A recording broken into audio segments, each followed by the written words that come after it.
기침하시는 분들이 많은데 자, 목에다가 다 손 얹으세요. 기침하시는 분을 다 목에다가 손을 얹으시고, 기침 안 하시는 분은 가슴에다가 손을 얹으시고 같이 기도하겠습니다. 아버지 하나님, 이제 하나님의 말씀을 듣고자 합니다. 저희들의 머리끝에서부터 발끝까지 말씀을 들을 수 있는 준비를 시켜 주시옵소서. 하나님의 말씀을 듣는 가운데 깨달음이 있기를 원하옵고 역사가 있기를 원하옵나니 우리 기침 나는 것들 다 멈춰 주시고 감기로부터 자유함을 얻게 하여 주옵소서. 하나님은 전능하신 하나님이시기에 또 우리를 사랑하시는 하나님이시기에 역사하여 주실 줄로 믿사옵고 우리 구주 예수 그리스도의 귀하신 이름으로 기도합니다. 아멘. 감기가 굉장히 유행이고 또 독하다고 그럽니다. 하나님께서 우리가 건강하게 지내기를 원하세요. 그 점을 기억하시고 각자 또 건강에 유의하시기를 바랍니다. 하나님의 말씀을 받아서 이 땅의 사람들에게 전하는 사람을 우리는 선지자 혹은 예언자라고 부릅니다. 그러니까 구약을 보면은 많은 예언자들이 등장하지요. 이스라엘 역사에 그렇게 많은 예언자들이 있었다는 것은 무엇을 얘기하느냐? 하나님이 이스라엘 백성을 참 많이 사랑하셨다는 겁니다. 이스라엘 백성들을 사랑하지 않았더라면 예언자들을 뭐하러 보내셨겠어요? 그 많은 예언자들을 보냈다 하면 하나님께서 이스라엘 백성들을 참 많이 사랑하셨다는 증거죠. 그런데 성경에 기록된 많은 예언자 중 최초의 예언자는 누구입니까? 아시는 분 계세요? 성경에 기록된 최초의 예언자는 아담의 7대 손 에녹입니다. 에녹이 태어날 적에 아담이 제가 이렇게 거꾸로 계산을 해보니까 562살이었어요. 그리고 아담이 887살 때 에녹이 이 세상을 떠납니다. 아담이 몇 살에 죽었죠? 930살에 죽었으니까 에녹이 이 세상을 떠날 적에는 아직 아담이 살고 있었어요. 에녹에 대한 기록을 보면은 창세기 5장 21절부터 24절입니다. 에녹은 65세에 무두셀라를 낳았고 무두셀라를 낳은 후 300년을 하나님과 동행하며 몇 년? 전혀 놀라시는 기색이 없으세요. 하나님을 동행하기가 하루도 힘든 판에 얼마나요? 300년을 하나님과 동행하며 자녀들을 낳았으며 그는 365세를 살았더라. 에녹이 하나님과 동행하더니 하나님이 그를 데려가심으로 세상에 있지 아니하였더라. 근데 하나님이 데려가셨다 그러니까 이제 죽어서 데려간 줄로 생각하시는데 히브리서 11장 5절을 보면은 믿음으로 에녹은 죽음을 보지 않고 옮겨졌으니 하나님이 그를 옮기심으로 다시 보이지 아니하였느니라. 그러니까 에녹은 살아서 죽음을 맛보지 않고 이 땅에서 하늘나라로 옮겨진 사람입니다. 그런데 그는 옮겨지기 전에 하나님을 기쁘시게 하는 자라 하는 증거를 받았느니라. 아담이 930살에 죽었으니까 창세기 5장에 기록된 아담의 후손 중 아담보다 세상을 먼저 떠난 사람은 오직 한 사람, 에녹입니다. 그리고 에녹의 아들 이 무드셀라는 언제 죽었느냐? 노아의 홍수 나기 바로 직전에 죽었어요. 에녹은 죽지 않고 하늘나라로 간 사람인데 죽음을 맛보지 않고 이 땅에서 하늘로 올라간 사람이 또 한 사람이 있습니다. 바로 선지자 엘리야이죠. 엘리야의 에녹은 죽음을 맛보지 않고 하늘나라로 옮겨진 사람입니다. 그런데 만약 예수님이 다시 오시는데 우리가 살아있는 동안에, 우리가 죽기 전에 예수님께서 이 땅에 다시 오신다면 우리도 당연히 죽음을 맛보지 않고 하늘나라로 옮겨진 사람이 됩니다. 어떤 쪽을 원하세요? 내가 죽은 다음에 예수님이 오시기를 원하세요? 아니면 내가 죽기 전에 예수님 오시면 좋겠어요? 다들 대답이 없으시죠? 그래요. 우리 죽기 전에 예수님 오시면 더욱 좋죠. 죽기 전에. 이 땅에서 하나님을 기쁘시게 했던 삶을 살고 하나님과 동행했던 최초의 예언자 에녹이 그러면 살았을 적에 과연 무슨 예언을 했는가 궁금하죠? 우리 다 같이 유다서 14절을 보겠습니다. 유다서는 요한계시록 바로 앞이 유다서입니다. 유다서 우리 14절부터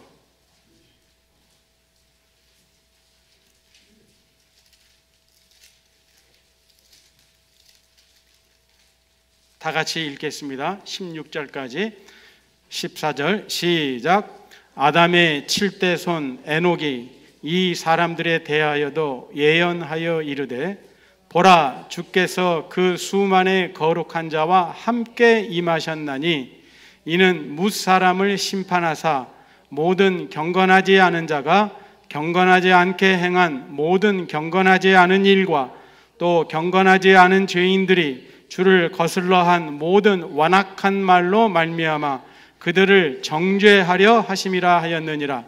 이 사람들은 원망하는 자며 불만을 토하는 자며 그 정욕대로 행하는 자라. 그 입으로 자랑하는 말을 하며 이익을 위하여 아첨하느니라. 이 내용을 가만히 보면은 에녹이 예언을 했는데 그 예언은 인류를 구원하기 위하여 오신 초림의 주님이 아니라 세상을 심판하기 위해 이 땅에 다시 오실 재림하시는 주님이었음에 우리는 관심을 기울여야 돼요. 에녹이 예언을 했는데 무슨 예언을 했느냐?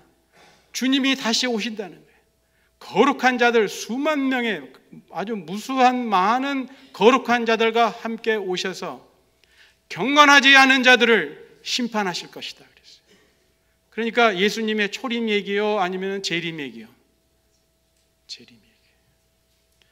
에녹이 예언했던 것은 그 당시의 사람들에게 예언했던 것은 주님의 초림이 아니라 재림의 사건이었습니다. 그러니까 에녹은요 벌써 그때 마지막 때를 본 거예요. 아니 하나님이 보여주신 겁니다. 에녹이 하나님과 동행하며 사람들에게 예언했을 그 당시 아직 아담이 살아 있었어요. 그렇지만 이미 이 세상은 경건하지 않은 사람들과 경건하지 않은 일들과 하나님께 거역하는 말이 널리 퍼져 있다는 것을 우리가 알 수 있어요. 이제 에녹이 예언했던 대로 예수님이 다시 오실 이 세상의 마지막 때가 가까이 왔음이 분명합니다. 마지막 때를 살아가는 우리는 유다서에 기록된 대로 경건하지 않은 삶을 멀리해야 됩니다. 눈앞에 보이는 이익을 위해 아첨하는 삶을 살아서는 안 되지요. 스스로 자랑하는 말을 우리 입으로 해서는 안 됩니다. 언제나 어디서나 우리 육신의 정욕대로 살아서는 또 안 되죠. 우리 입으로 불만을 토해서는 아니 되며 마음에 원망을 품어서는 아니 됩니다. 그러한 자들은 주님께서 심판하신다고 그러셨어요. 우리 주님 다시 오실 때가 가까워질수록 우리는 경건한 삶을 살아야 하는데 그 경건한 삶은 무엇인가? 기뻐하고 감사하는 삶이요 더욱 하나님을 믿고 신뢰하고 하나님께 전폭적으로 의지하며 기도하며 살아가는 삶입니다. 많이 들은 말씀 같죠? 바로 오늘 본문 말씀이에요. 16절, 17절, 18절 말씀입니다. 그런데 오늘 말씀은 성도 개인, 각 개인에게 주시는 말씀이 아니라 믿음의 공동체, 데살로니가 교회에게 주시는 말씀임을 우리가 기억해야 합니다. 전부 다 이게 복수로 되어 있어요. 특별히 23절에서 평강의 하나님이 친히 너희를 온전히 거룩하게 하시고 또 너희의 온 영과 혼과 몸이 우리 주 예수 그리스도께서 강림하실 때에, 그랬어요. 우리 주 예수 그리스도께서 강림하실 때, 다시 오실 때에 흠없게 보존되기를 원하노라. 바울이 기도한 것을 보면은 데살로니가 교회 성도들이 예수님의 재림을 준비하는 삶을 살고 있었음을 확실히 알 수 있어요. 데살로니가 교회가 얼마나 예수님의 재림을 간절히 기다리는 교회였는지 이 데살로니가전서 1장 10절에서 우리는 확실히 볼 수가 있어요. 또 죽은 자들 가운데서 다시 살리신 그의 아들이 하늘로부터 강림하실 것을 너희가 어떻게 기다리는지를 사람들이 말하니 이는 장래의 노하심에서 우리를 건지시는 예수시니라. 데살로니가 교회 교인들이 얼마나 뜨거운 마음으로 예수님 다시 오심을 기다리는지 세상 사람들이 다 알고 있을 정도로 데살로니가 교인들은 예수님이 이제나 저제나 오시는가, 그때 다시 오실 때 부끄러움이 없어야지, 그러면서 예수님의 재림을 기다리는 삶을 살고 있었다는 것이죠. 사도 바울이 쓴 많은 서신 가운데 특별히 데살로니가 전 후서는 예수님의 재림을 기다리는 성도들의 삶에 대한 가르침을 강조한 중요한 서신이에요. 오늘 5장 23절만이 아니라 데살로니가전서 3장 13절에도 보면은 너희 마음을 굳건하게 하시고 우리 주 예수 그리스도께서 그의 모든 성도와 함께 강림하실 때에 하나님 우리 아버지 앞에서 너희가 거룩함에 흠이 없게 하시기를 원하노라. 예수님의 재림을 기다리는 성도들과 교회는 유다서에 기록된 에녹의 예언처럼 경건해야 됩니다. 또 데살로니가 교회에게 말씀하시듯이 거룩함에 흠이 없어야 돼요. 그러면 마지막 때 예수님 다시 오심을 기다리는 교회가 어떻게 해야 거룩하고 흠이 없는 교회가 될 수 있을까? 16절에서부터 18절이 그 답인데 우리 다 같이 한번 보겠습니다. 16절, 17절, 18절 시작. 항상 기뻐하라, 쉬지 말고 기도하라, 범사에 감사하라. 거기까지 다시 한번 합니다. 시작. 항상 기뻐하라, 쉬지 말고 기도하라, 범사에 감사하라. 어떻게 하면 되겠어요, 이걸? 그러니까 항상 기뻐하며 감사의 기도를 드리면 이거 다 되는 거예요. 항상 기뻐하며 감사의 기도를 드리면 이 말씀 이루는 것이죠. 항상 기쁨이 있는 교회, 또 기도가 끊이지 않는 교회, 감사가 넘치는 교회, 바로 이 교회가 거룩하고 흠이 없는 교회라는 거예요. 왜 그런지 아세요? 그 18절 그 다음 말씀이 답이에요. 이것이 그리스도 예수 안에서 너희를 향하신 하나님의 뜻이니라.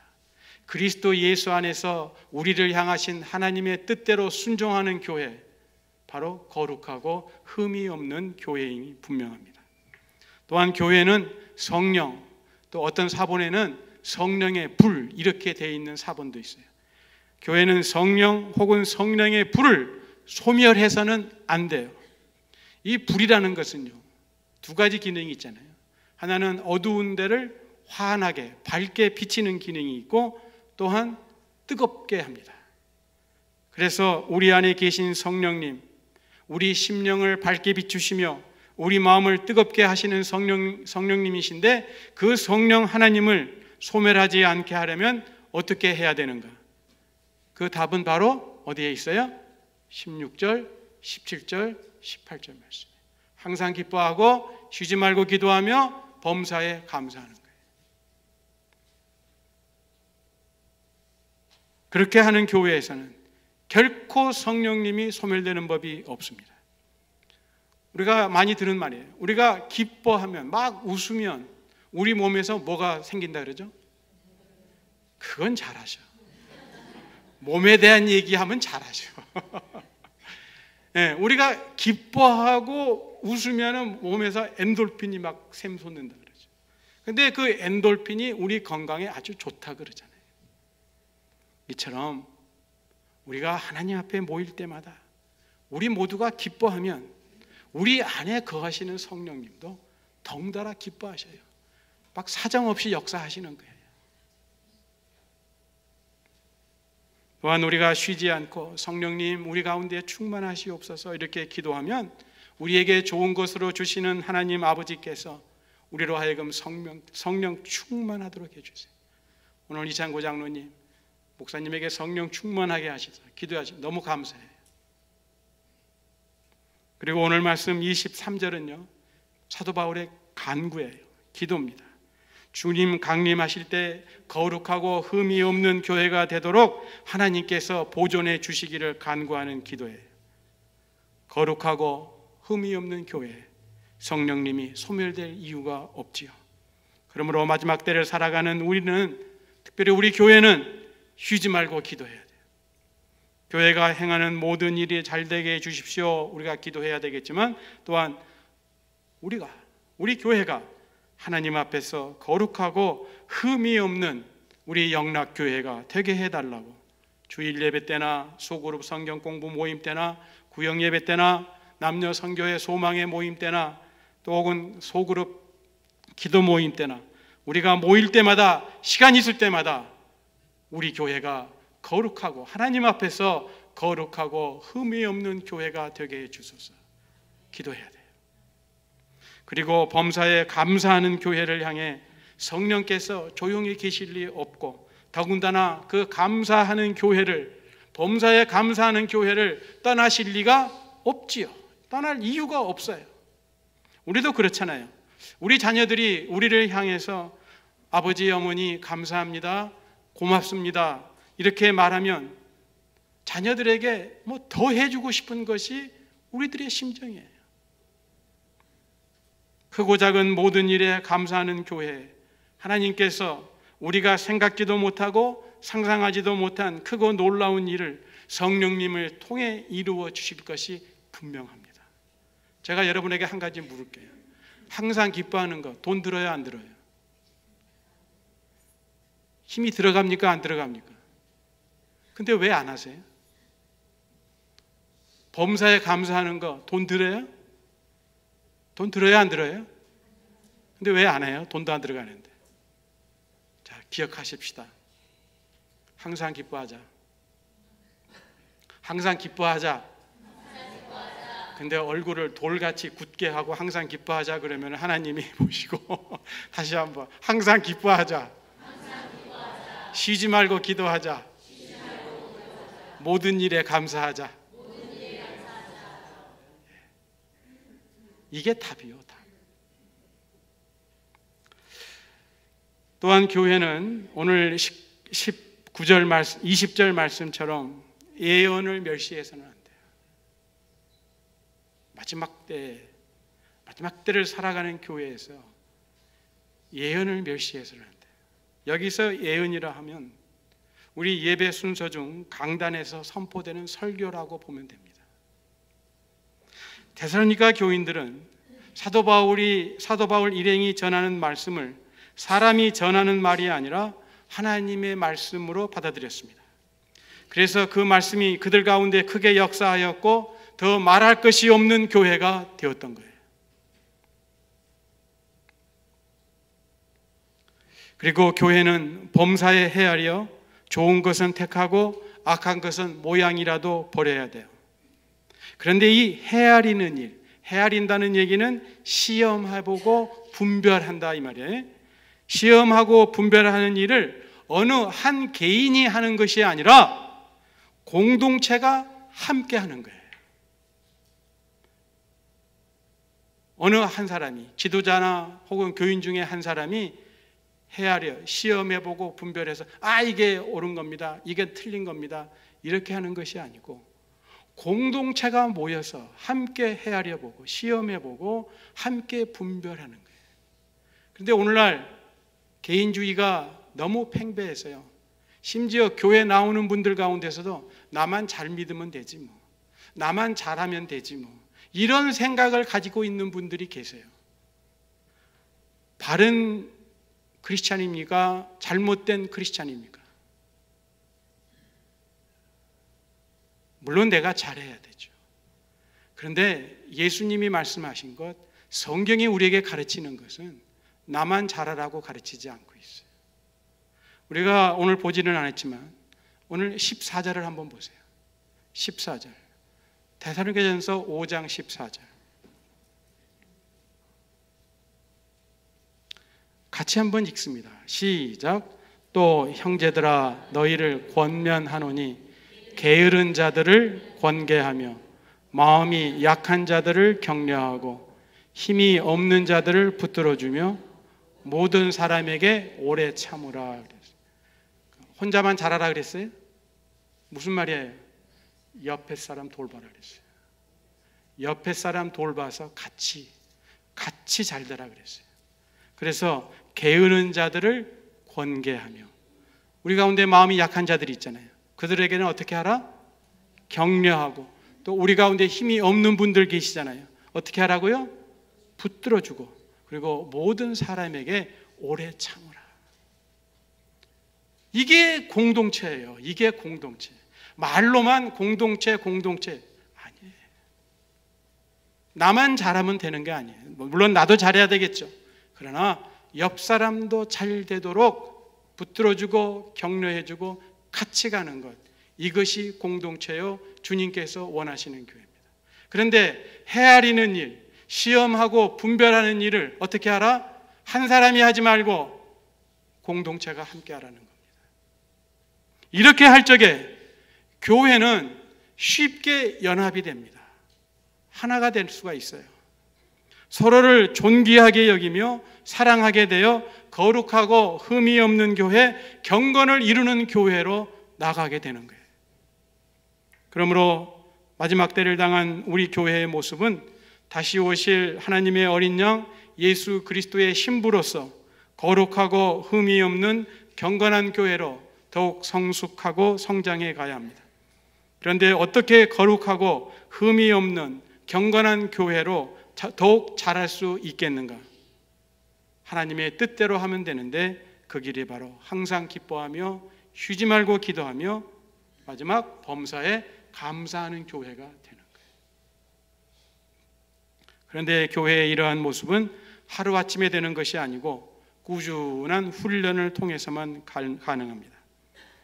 우리가 살다 보면은 우리의 마음을 슬프게 하며 아프게 하는 일들이 자주 일어납니다.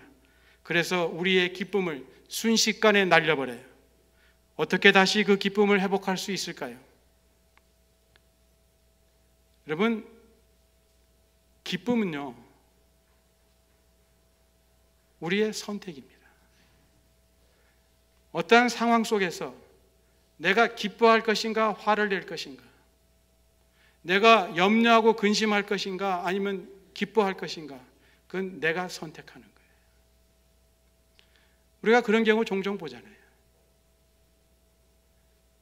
그 컵에 물이 반쯤 있을 때 어떤 사람은 반이나 있네, 어떤 사람은 반밖에 없네, 그렇게 말한다 그러잖아요. 마찬가지로 이 기쁨도요, 우리가 기뻐하겠다 하면 기쁨이 오는 겁니다. 어떠한 환경과 상황에 놓였다 하더라도 근심하고 염려하는 쪽보다는 기뻐하는 쪽을 선택하리라, 염려하고 근심하는 것 쪽보다는 감사하는 쪽을 택하리라, 의지적인 결단이 있어야 됩니다. 하나님이 그래서 우리에게 자유의지를 주셨어요. 자, 4년마다 올림픽이 열립니다.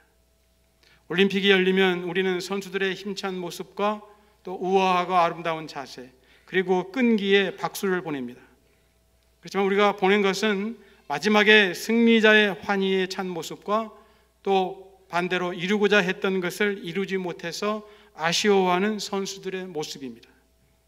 그러나 올림픽에서 뛴 선수들이 올림픽 참가 자격을 얻기 위해서 여러 해 동안 준비하고 훈련했던 어려운 과정은 보여주지 않아요. 물론 보여주는 장면도 있지만 우리가 못 보는 장면들이 바로 그런 것들입니다. 그 선수들이 춥고 비 오는 날 새벽에도 일어나 연습을 하고 일상적인 생활을 포기하면서까지 메달을 따려고 애쓰는 일이 정말 가치가 있는 애씀이었을까요? 정말 수년 동안 그렇게 애쓰고 수고한 것이 가치가 있는 일이었는가 말이에요.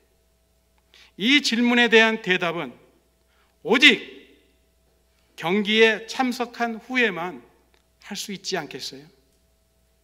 마찬가지로 거룩하고 흠이 없는 삶에 대한 의지적인 결단과 또 경건의 훈련에 대한 가치는 주님 다시 오실 때야 깨닫게 될 것입니다. 자, 그때 참 잘했구나. 아이고, 그때 했어야 되는데.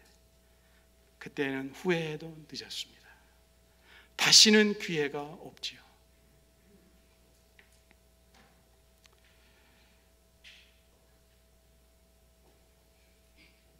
우리는 의지적으로 어려운 상황 속에서 기뻐해야 됩니다. 여러분, 사도 바울이 기뻐하라 기뻐하라 가장 대표적인 서신이 빌립보서잖아요.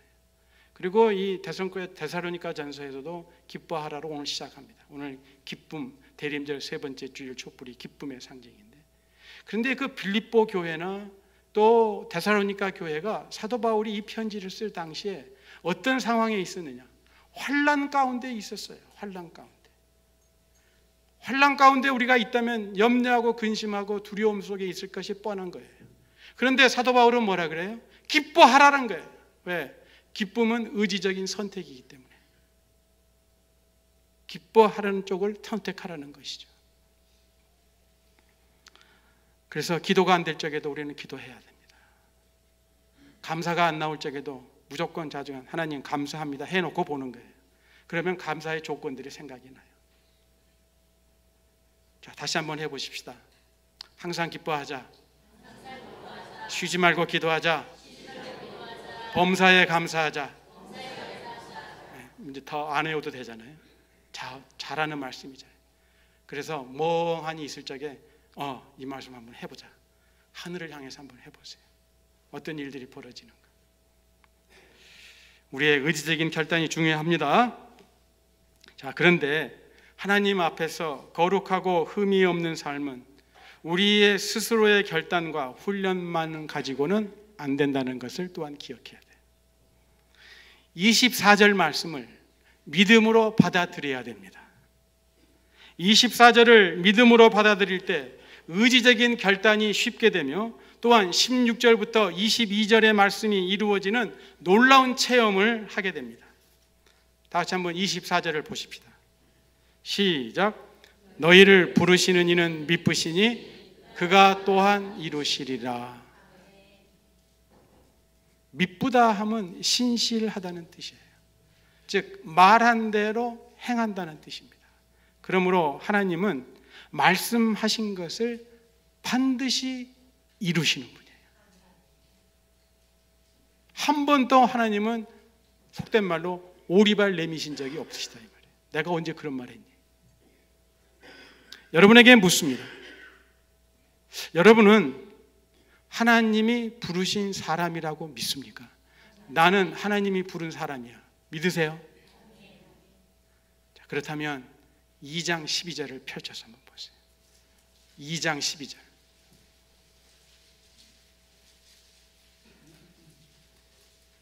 시작. 이는 너희를 부르사 자기 나라와 영광에 이르게 하시는 하나님께 합당히 행하게 하려 함이라. 자, 하나님이 우리를 부르셨잖아요. 너희를 부르사 자기 나라와 영광에 이르게 하신다는 거예요. 하나님이 우리로 하나님의 나라와 영광에 이르게 하시려고 우리를 부르셨습니다. 또 4장 7절에 보면은 하나님이 우리를 부르심은 부정하게 하심이 아니요 거룩하게 하심이니 그랬어요. 하나님은 우리로 거룩하게 하려고 부르셨으니 또한 하나님이 우리를 거룩하게 해 주십니다. 또 오늘 본문 23절을 보세요. 평강의 하나님이 그 다음 말씀이 뭐예요? 친히 너희를 온전히 거룩하게 하시고 그랬어요. 누가 거룩하게 한다고요? 하나님이 친히 하신다 그랬어요.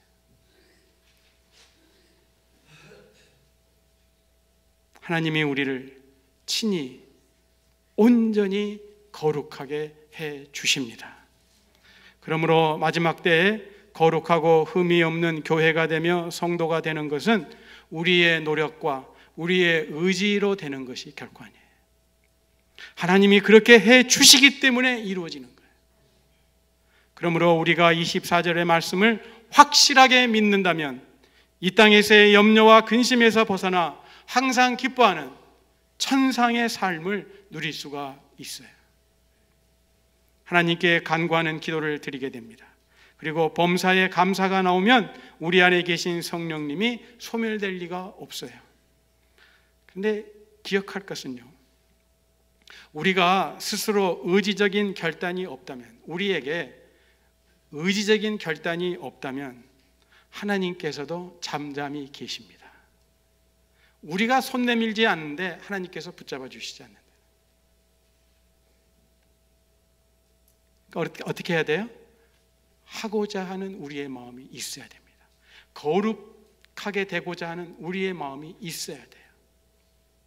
그런데 놀라운 사실은 뭐냐면요, 나중에 뒤돌아보면 우리의 의지적인 결단과 경건의 훈련을 우리가 한 것 같은데, 내가 하고 싶어서, 내가 시작해야 되겠다고 생각해서 시작한 것 같고 내가 한 것 같은데, 그것조차도 하나님의 인도하심이 있었고 하나님의 은혜이었음을 깨닫게 됩니다. 그래서 아까 우리 찬송했죠? 나의 나 된 것은 온전히, 좀 더 크게, 나의 나 된 것은 온전히, 우리 그때 그렇게 얘기할 거예요. 나의 나 된 것은 온전히 하나님의 은혜라. 사랑하는 영락의 지체들이여, 우리를 부르신 하나님은 말씀하신 것은 반드시 이루시는 분입니다. 이루어 주십니다. 그러므로 반드시 이루어 주시는 하나님으로 인해 우리는 기뻐할 수 있잖아요.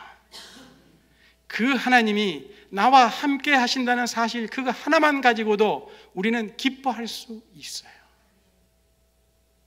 그리고 감사가 나오잖아요.